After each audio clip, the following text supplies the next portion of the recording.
Hello बच्चों, चलिए प्रश्न को देखते हैं। प्रश्न है, कैसे प्राप्त करोगे मेथिल आयोडाइड से एथिल एल्कोहल।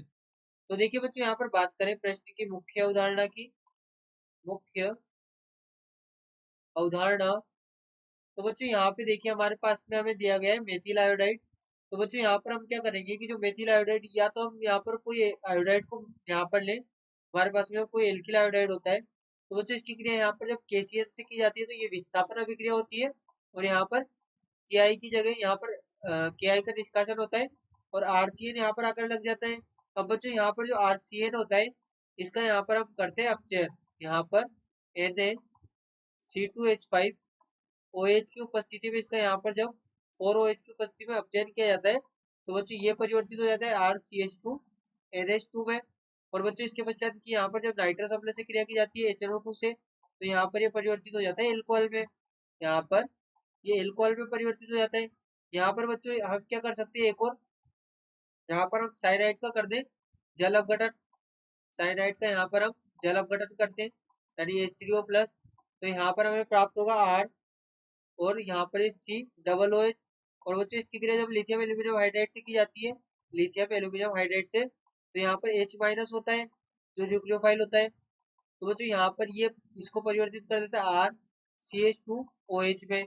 लेकिन बच्चों यहाँ पर देखिए, हम पहले वाली अभिक्रिया की यदि बात करें, यहाँ पर इस वाली अभिक्रिया की बात करें जहाँ पर हमने एमिल से अल्कोहल बनाया, तो देखिए इसकी अभिक्रिया की क्रियाविधि किस प्रकार से होती है। यहाँ पर सबसे पहले बच्चों हम यहाँ पर CH3I, जैसा कि हमें मिथाइल आयोडाइड दिया गया है, इसकी क्रिया जब KCN से करेंगे, यहाँ पर इसकी क्रिया जब KCN से करेंगे तो यहाँ पर हमें प्राप्त होगा, देखिए CH3CN। और बच्चों यहाँ पर जब इसका अपचयन करेंगे, यहाँ पर जब इसका हम अपचयन करेंगे Na C2H5OH की उपस्थिति में, 4 हाइड्रोजन से इसका अपचयन होगा, 2 हाइड्रोजन कार्बन पर, 2 नाइट्रोजन पर। तो यहाँ पर हमें प्राप्त होगा CH3NH2। और यहाँ पर इसे हम इस प्रकार भी लिख सकते हैं, जब इसकी क्रिया की जाती है तो यहाँ पर हमें प्राप्त होगा ये CH3CH2NH2। अब बच्चों यहाँ पर जब इसकी क्रिया हम HNO2 से करेंगे, HNO2, तो यहाँ पर क्या होगा कि यहाँ से N प्लस, यहाँ पर N plus double bond O का निर्माण होगा। और बच्चों यहाँ पर साथ में जल भी निकलता है, ये यहाँ पर याद रखिएगा। तो क्या होता है कि यहाँ पर जो नाइट्रोजन है, ये नाइट्रोजन अपने लोन पेयर इसको देता है, और यहाँ पर जो NH2 है, इससे एक हाइड्रोजन का होता है निष्कासन। यहाँ पर जो NH2 है, इससे एक हाइड्रोजन का निष्कासन होता है, और यहाँ पर H प्लस निकलता है। तो यहाँ पर हमें प्राप्त होता है CH3CH2N, और यहाँ पर H, यहाँ पर N डबल बॉन्ड O। अब बच्चों यहाँ पर क्या होता है कि इस बॉन्ड के इलेक्ट्रॉन जाते हैं इधर, यहाँ से इलेक्ट्रॉन आते हैं इधर, और यहाँ पर ये H प्लस निकलता है। तो यहाँ पर फिर से H प्लस का निष्कासन होता है, यहाँ पर ये H प्लस का निष्कासन होगा, और हमें प्राप्त होगा CH3CH2N, और यहाँ पर ये डबल बॉन्ड N, और यहाँ पर ये O माइनस की इस बॉन्ड के इलेक्ट्रॉन तो इधर आए थे, यहाँ पर इस बॉन्ड के इलेक्ट्रॉन इधर आए, यहाँ पर इसके इलेक्ट्रॉन इस बॉन्ड के इधर आए थे, और यहाँ पर इस बॉन्ड के इलेक्ट्रॉन ऑक्सीजन पर गए थे, तो O माइनस बन गया। अब बच्चों यहाँ पर जो H प्लस निकला था, वो H प्लस क्रिया करता है, और यहाँ पर निर्मित करता है CH3CH2N double bond N OH।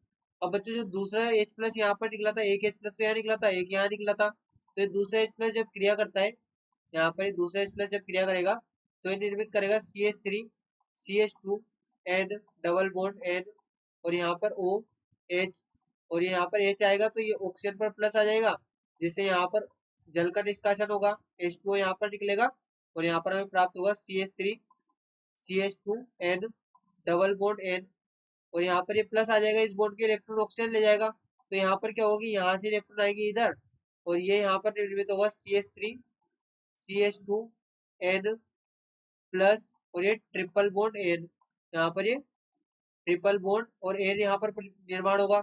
अब बच्चों क्या होता है, N2 होता है अच्छा लिविंग ग्रुप, तो ये यहाँ से नाइट्रोजन निष्कासित करेगा, और यहाँ पर ये नाइट्रोजन का निष्कासन होगा, और ये प्राप्त होगा हमें CH3CH2, और यहाँ पर ये कार्बोकेटायन।